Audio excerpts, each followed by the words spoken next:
Anthony البانیز کے ساتھ دو طرفہ ملاقاتیں کریں گے، جس دوران دونوں لیڈر تجارت اور سرمایہ کاری سمیت عوام سے عوام کے درمیان رابطوں کو مستحکم کرنے، قابل تجدید توانائی اور دفاع نیز سلامتی تعاون پر تبادلہ خیال کریں گے۔ نریندر مودی ہندوستانی تارکین وطن سے بھی خطاب کریں گے۔ وہ آسٹریلیا کے سی ای اوز اور کاروباری رہنماؤں سے بھی بات چیت کریں گے۔ آسٹریلیا کے لیے روانہ ہونے سے پہلے وزیر اعظم کو ان کی عالمی قیادت کے صلے میں فجی کے اعلیٰ ترین شہری اعزاز the Companion of the Order of Fiji سے نوازا گیا۔ انہوں نے اپنے فجی ہم منصب سٹیونی ربوکا سے تمغہ وصول کیا۔ نریندر مودی نے ایک ٹویٹ میں سٹیونی روبوکا کا ایوارڈ کے لیے شکریہ ادا کیا۔ انہوں نے فجی کے عوام اور حکومت کا بھی شکریہ ادا کیا۔ انہوں نے کہا کہ یہ ہندوستان کے لوگوں کے لیے اعزاز اور دونوں ممالک کے درمیان مضبوط تعلقات کی پہچان ہے۔ پاپوا نیو گنی کے گورنر جنرل باب ڈاڈی نے بھی وزیر اعظم کو ملک کا سب سے بڑا شہری اعزاز Grand Companion of the Order of Logohu سے نوازا۔ انہیں بحر الکاہل کے جزیرے کے ممالک کے اتحاد کی مقصد کی حمایت کرنے اور عالمی جنوب کے مقصد کی قیادت کرنے پر یہ ایوارڈ دیا گیا۔ وزیر اعظم نریندر مودی نے تینوں ملکوں کے دورے کے دوسرے پڑاؤ میں پاپوا نیو گنی کے اپنے ہم منصب جیمز مراپے کے ساتھ میٹنگ کی اور دو طرفہ تعلقات کے وسیع سلسلے پر تبادلہ خیال کیا۔ ایک ٹویٹ میں وزیر اعظم نے کہا کہ پاپوا نیو گنی کے وزیر اعظم جیمز مراپے اور ان کی بہت نتیجہ خیز بات چیت ہوئی، جس میں ہندوستان اور پاپوا نیو گنی کے درمیان دو طرفہ تعلقات کی مکمل حد کا احاطہ کیا گیا۔ پاپوا نیو گنی کا کسی بھی بھارتی وزیر اعظم کا یہ پہلا دورہ تھا۔ جموں شہر کے مضافاتی علاقے مجین کے خوبصورت شیوالک جنگلوں میں واقع تروپتی بالاجی مندر کا تعمیراتی کام حتمی مرحلے میں ہے اور اسے 8 جون کو کھولے جانے کا امکان ہے۔ جموں کے ہمارے نامہ نگار نے خبر دی ہے کہ یہ مندر شردھالوؤں کے لیے کھولا جائے گا اور اس میں مذہبی رسومات کا آغاز 3 جون سے ہوگا۔ 62 ایکڑ اراضی پر تعمیر کیے گئے تروپتی بالاجی مندر کو 30 کروڑ روپے کی تخمینہ لاگت سے تعمیر کیا گیا ہے اور یہ جموں خطے میں سب سے بڑے مندروں میں سے ایک ہوگا۔ اس مندر سے یوٹی میں مذہبی سیاحت کو بڑھاوا ملنے کی توقع ہے۔ جموں میں یہ مندر آندھرا پردیش سے باہر تروملا تروپتی دیو استھانمس کی طرف سے تعمیر کیے جانے والا چھٹا بالاجی مندر ہوگا۔ اس سے پہلے ٹی ٹی ڈی نے حیدرآباد، چنئی، کنیا کماری، دلی اور بھونیشور میں اس طرح کے مندر قائم کیے ہیں۔ Chief secretary doctor Arun Kumar Mehta نے commissioner secretary I T Prerna Puri کی موجودگی میں سری نگر میں آج تجدید شدہ یوٹی پورٹل کا آغاز کیا۔ یہ پورٹل جدید سہولیات سے لیس مختلف سرکاری محکموں کی طرف سے جانکاری و خدمات کو مربوط طریقے پر فراہم کرنے کے لیے ایک سنگل ونڈو پلیٹ فارم ہے۔ چیف سیکریٹری نے اس پلیٹ فارم کو قائم کرنے کے لیے محکمہ اطلاعاتی ٹیکنالوجی اور NIC کی سراہنا کی۔ انہوں نے کہا کہ یہ پورٹل ان سبھی لوگوں کے لیے ون سٹاپ سولوشن کا کام کرے گا جو یوٹی کے مختلف پہلوؤں کے بارے میں جانکاری یا خدمات حاصل کرنا چاہتے ہوں۔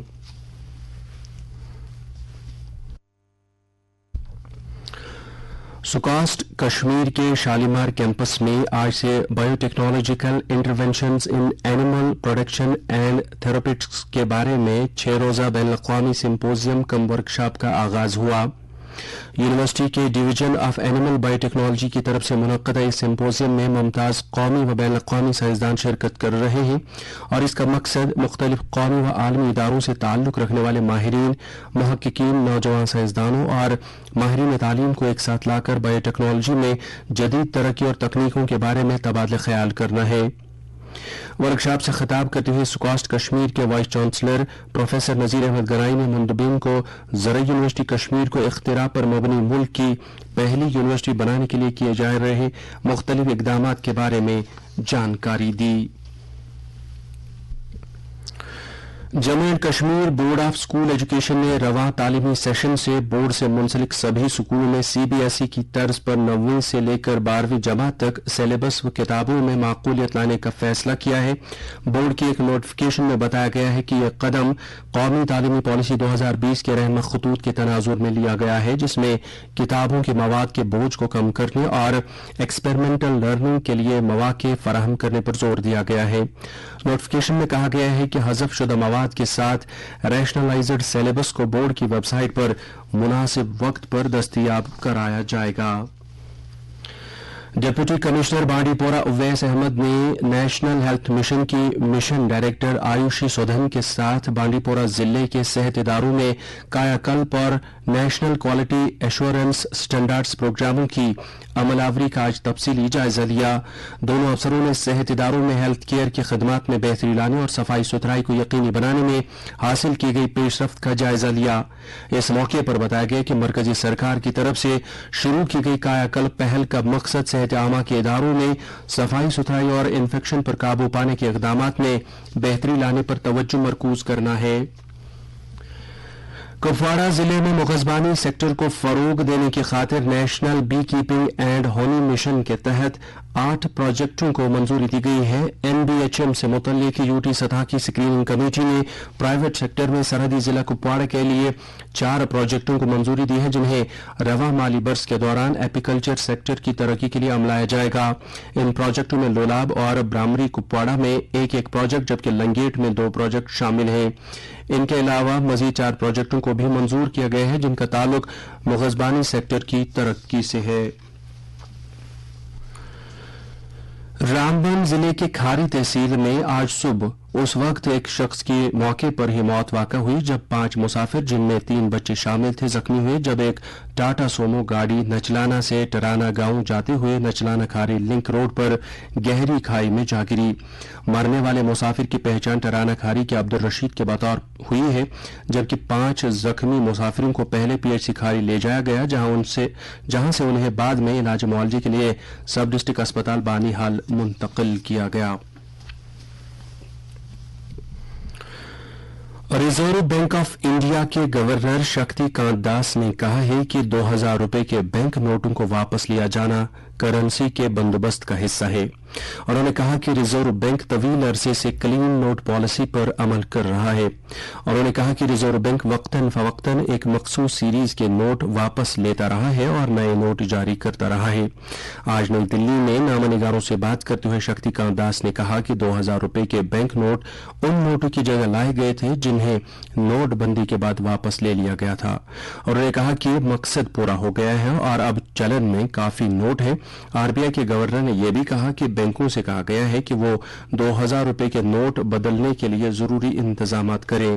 یہ سلسلہ کل سے شروع ہو رہا ہے۔ انہوں نے یہ وضاحت کی کہ اگرچہ ریزرو بینک 2000 روپے کے نوٹ چلن سے ہٹا رہا ہے لیکن یہ بدستور قابل قبول رہیں گے۔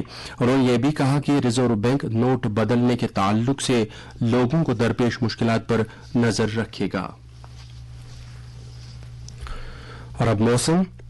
محکمہ موسمیات کے مطابق جموں کشمیر میں اگلے 24 گھنٹوں کے دوران کہیں کہیں پر ہلکی بارش یا گرج چمک کے ساتھ چھینٹیں پڑنے کا امکان ہے۔